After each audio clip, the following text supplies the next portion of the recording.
Okay, so C++ memang Arduino punya coding ni, kalau kita buka coding ni, memang ini berasaskan C dan C++. Okay, C dan C++ ni apa maksud dia sebenarnya, C dan C++ ni?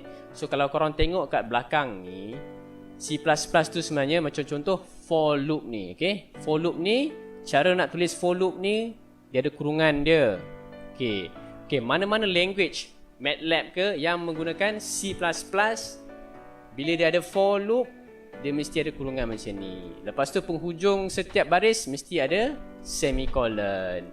If statement dia pula macam mana? If statement dia pula macam ni. If statement, lepas tu ada kurungan. Okey, kurungan-kurungan inilah structure coding C atau C++. Kalau kita buka Python, Python punya coding, dia tak ada semicolon, dia tak pakai semicolon. Tapi dia masih bentuk C ataupun C++. So sebenarnya Arduino ni sama dengan C++. Cuma, okey, ini yang jarang orang faham. Ada orang cakap, kenapa Arduino ni pakai C++? Aku dulu masa dekat universiti fail kot C, dapat D, C++ kat universiti. Susah lah Arduino ni sebab C++. Okey, macam ni tuan-tuan. Confusion antara C++ dengan Arduino ni sebenarnya macam ni. Masa kita belajar dekat universiti, kita cuma belajar language C++. Kita tak nampak apa yang terjadi. Okay? Sebab kita tak nampak apa yang terjadi dalam C++, sebab tu kita rasa C++ tu susah. Tapi dengan Arduino ni, kita buat satu coding, kita boleh nampak hasil dia dekat hardware. Okay? Okay, kita buat satu coding C++ dalam Arduino.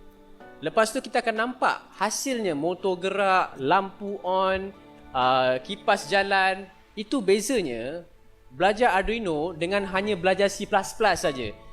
Kita punya lecturer kat universiti tu, dia punya buku is buku belajar coding C++. Dia tak akan terangkan pun berkenaan dengan motor gerak ke, tak ada, lampu on ke, tak ada.